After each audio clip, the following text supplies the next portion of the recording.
요한복음 10장 30절에서 42절까지. 오늘 30절에서 42절 말씀은 해석하는데 난해한 부분이 있는 그런 대단히 어려운 본문이기도 합니다.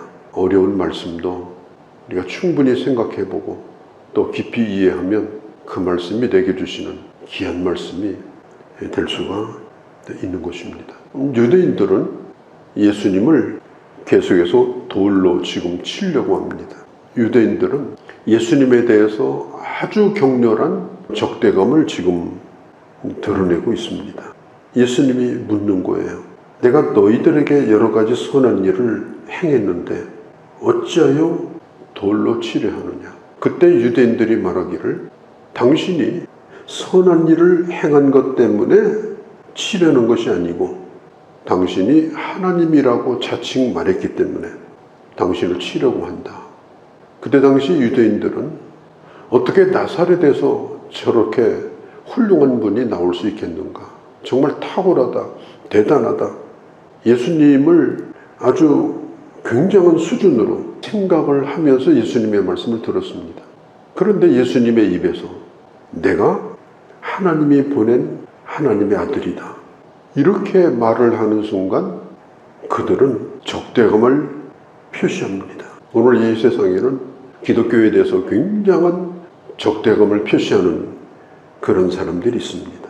그리고 서슴없이 아주 독하고 악한 말로 기독교를 공격을 합니다. 그런 일은 예수님 시대나 지금이나 똑같습니다. 교회가 선한 일을 하지 않아서 그러냐? 그렇지 않습니다. 교회가 선한 일을 하고 안 하고 상관이 없습니다. 그냥 적대적인 생각을 가지고 있는 거예요. 내가 누구인가 이렇게 밝히니까 그들은 예수님을 공격하려고 한 겁니다. 예수님이 몰라서 자기를 밝힌 것이 아니에요. 예수님이 겁이 없어서 자기를 밝힌 게 아니에요. 자신이 하나님의 아들이기 때문에 그런 겁니다. 단순히 선한 일을 행하는 것으로 끝나면 안 되니까, 인간 중에서 뛰어난 우인으로 보면 안 되니까, 자신이 하신 일이 하나님이 한 일이고 하나님이 보낸 자로서 자기 자신을 드러낼 수밖에 없었습니다. 교회도 마찬가지입니다. 교회는 예수 그리스도가 누구인가를 분명히 드러내야 됩니다. 예수 그리스도의 유일성에 대하여 분명하게 말해야 됩니다. 아무리 교회가 선한 일을 많이 하고 구제를 많이 하고 복지를 많이 하고 그렇게 한다 할지라도 거기에 예수가 없으면, 거기에 복음이 없으면 그건 그냥 교육기관이고 자선기관이지 복지기관이지 그건 교회가 될 수가 없습니다.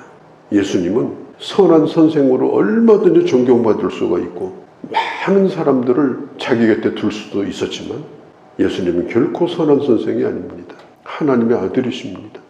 그래서 자기가 누구인가를 예수님은 분명하게 밝힌 거예요. 교회도 마찬가지입니다. 주님에 대해서 복음을 분명하게 밝히지 않으면서 온갖 걸로 덧칠을 하고 교회가 선하다는 얘기만 들으려고, 착한 일 많이 한다는 얘기만 들으려고 하고 문 닫아야 됩니다. 하나님의 아들이신 예수님도 이런 불이익을 감수하고 분명히 자기 자신을 밝혔어요. 내가 하나님의 아들이다. 내가 하는 일은 하나님의 일이다.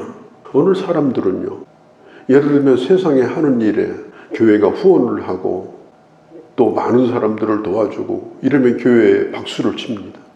아, 잘하는 일이라고. 교회가 선한 일 많이 한다고. 그런데 교회가 이렇게 말합니다. 이것은 다 하나님의 은혜로 하는 일입니다. 우리는 예수를 믿는 사람들입니다. 하나님 앞에 참으로 감사하지 않을 수 없습니다. 그러면 그때부터 욕을 합니다. 선한 일을 하면 그걸로 끝나야지 무슨 짓을 또 하고 있는 거예요? 예수 믿는 것들은 역시 어디 가도 속일 수가 없구만. 그리고 욕을 해요. 그때부터 귀를 막고 그때부터 교회를 내려 눌러버립니다. 그게 두려워가지고 교회가 세상에 아부하면서 그냥 교회가 어려운데도 구제하겠다고 어떻게 보면 아부하는 거죠. 욕먹는 게 두려워가지고 복음은 전하지 못하고 예수를 증거하지 못한다면 그게 교회겠느냐, 심각하게 생각을 해야 돼요. 예수님이 선한 선생으로 지금 많은 사람에게 존경을 받고 있고 심지어 바리새인들도 그걸 인정을 하는데 예수님이 지금 물을 끼얹는 일을 하고 있는 거예요. 32절에 보면 내가 선한 일을 행하는 걸 보았을 터인데 왜 돌로 치려 하는가? 그때 그들이 말합니다.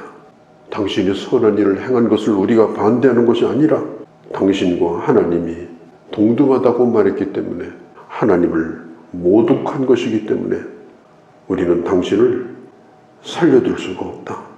사실은 유대인들이 예수님을 이렇게 미워한 것은 인정하고 싶지 않은 거예요. 분명히 예수님을 통해서 일어나는 일은 하나님이 하시는 일이 분명한 거예요. 또 예수님 자신도 내가 하나님의 아들이라고 말씀하셨어요. 그런데 인정하고 싶지 않은 겁니다. 또 한 가지는 많은 사람들이 예수님을 따르고 있기 때문에 질투심 때문에 그렇습니다. 유대인들이 예수님을 죽인 이유 가운데 상당 부분이 질투심입니다. 자기들의 종교 권력을 유지하기 위해서, 예수님에게 가는 사람들을 막기 위해서 예수님을 제거하려고 한 것입니다. 그들은 종교인으로 존재하기를 바랬죠. 또 종교 권력을 가지고 사람들에게 영향을 끼치기를 바랐죠. 그렇지만 그들 자신은 나는 하나님의 간섭을 받는 자다. 나는 하나님의 종이다. 나는 하나님의 권세 아래에 있는 자다. 나는 하나님의 다스림을 받아야 된다. 그걸 거부하는 거예요. 자신들이 하나님인 거예요. 자신들이 누리고 있는 걸 계속 누리고 싶은 겁니다. 그래서 예수님을 신성모독으로 지금 몰고 가고 있는 것입니다. 예수님이 시편 82편의 말씀을 인용해서 말씀합니다. 34절, 35절, 36절에 보면 구약시대에는 하나님의 영감을 받아서 말씀을 전하는 선지자, 그들을 하나님의 대리인으로 여겼습니다. 그래서 하나님처럼 대했고 하나님처럼 존중했습니다. 모세에게도 그렇게 했고 선지자에게도 그렇게 했습니다. 사람이 신은 아니지만 하나님의 말씀을 증거하는 사람을 신이라 그렇게 칭했습니다. 그렇게 해도 사람들이 신성모독이라고 말하지 않았습니다. 그 정도로 말씀 전하는 사람을 권위를 인정을 해준 거예요. 그런데 지금 하나님의 대리자가 아니에요. 하나님의 아들이요 자신이 하나님이십니다. 말씀을 전하는 수많은 선지자들이 증거했던 그 주인공이 바로 오신 거예요. 하나님의 말씀이 그대로 이루어진 겁니다. 당신들이 나를 인정하지 않으면 되겠냐? 지금 예수님이 그들에게 묻고 있는 겁니다. 예수님이 행하신 일이나 예수님이 증거한 말씀이 모두가 예수님이 하나님의 아들임을 증명하기에 충분함에도 불구하고 그들은 고의적으로 예수님을 지금 거부하고 있는 거예요. 예수님께서 그들을 피하십니다. 더 이상 논쟁하지 않고 그들을 피해서 요단을 건너서 가십니다. 그런데 많은 사람들이 여기에 찾아왔습니다. 이들은 요한을 기억하는 사람들입니다. 그들이 예수님에게 이렇게 말합니다. 요한은 아무런 기적을 행하지 않았는데도 요한이 한 말이 참되다는 사실을 우리는 믿습니다. 그리고 많은 사람들이 예수님을 오늘 마지막 절에 믿게 되었다. 요한은 기적을 한 번도 행하지 않았어요. 어떤 표적도 행하지 않았습니다. 요한은 오로지 예수 그리스도만 증거했습니다. 예수 그리스도만 눕혔습니다. 예수 그리스도가 누군가를 증명하고자 했습니다. 보라, 세상 죄를 지고 가는 하나님의 어린 양이다. 저분이 하나님의 어린 양이다. 나를 보지 말라. 보라, 이제부터 나를 보지 말라. 그분을 바라보라. 요한은 끊임없이 예수 그리스도를 전했습니다. 어떤 표적도 행하지 않았습니다. 사람들은 요한의 증거가 참이라는 사실을 알게 되었고, 그리고 많은 사람들이 오늘 성경에 보면 예수를 믿게 되었다. 오늘 사람들은 무슨 기적이 일어나고 무슨 표적이 나타나면 예수를 믿을 거라고 생각하지만 그렇지 않습니다. 그럴 거라고 생각하는데 그렇지 않습니다. 어떤 사람이 진심으로 예수를 믿는 것은 그가들은 하나님의 말씀 때문입니다. 예수 그리스도를 온전히 증거한 그 하나님의 말씀을 통해서 그 한 사람이 예수를 믿게 되는 거지, 무슨 기적이 일어났다고 해서 예수 믿는 게 아니에요. 예수님이 직접 기적을 행했는데도 예수님을 돌로 치려고 달려들었잖아요. 우리가 하나님 앞에 나와서 하나님 보여주옵소서, 임하여 주옵소서, 오늘도 기적이 나타나게 해주옵소서, 굉장히 뜨겁고 열정적인 것 같지만 그걸로 예수 믿을 수는 없어요. 분명하게 복음이 들려져야 되고, 그리고 분명하게 복음을 알아야 됩니다. 믿기 위해서 아는 거예요.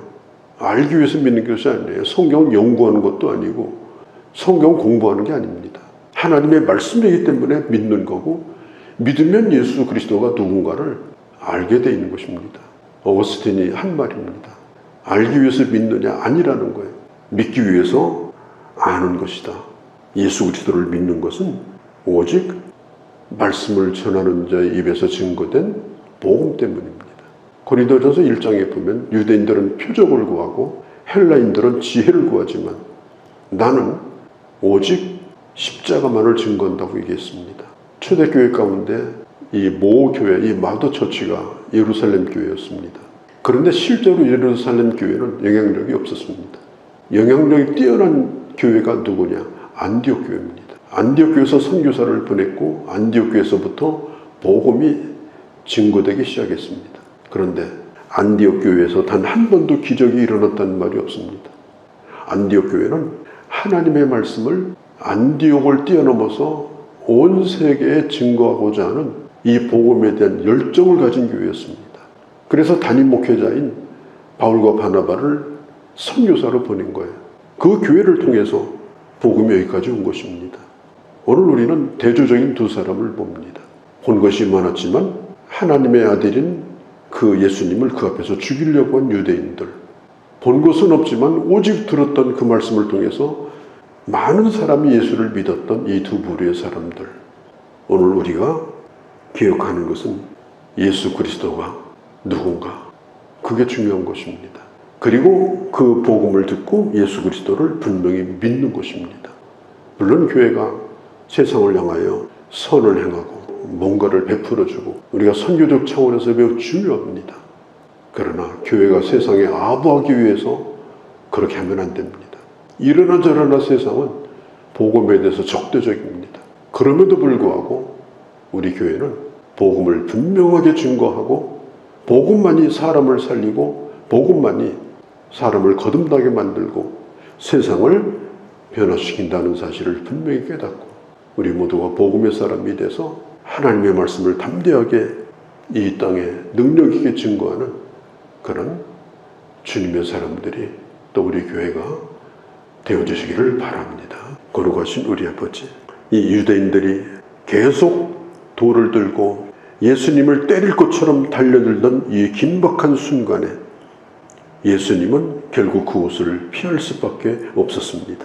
그러나 오로지 표적을 행하지 않았음에도 불구하고 요한이 증거했던 예수 그리스도를 기억했던 그들이 예수 그리스도를 믿었던 사실을 저희가 목격합니다.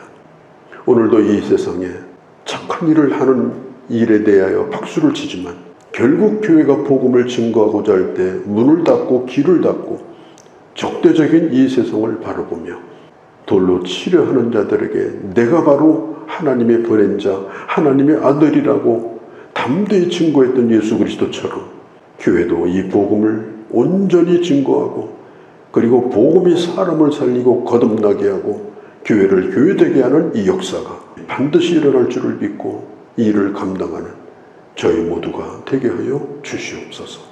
오늘 야로도 주께 의탁하오며 우리 주 예수님의 이름으로 기도하옵나이다. 아멘.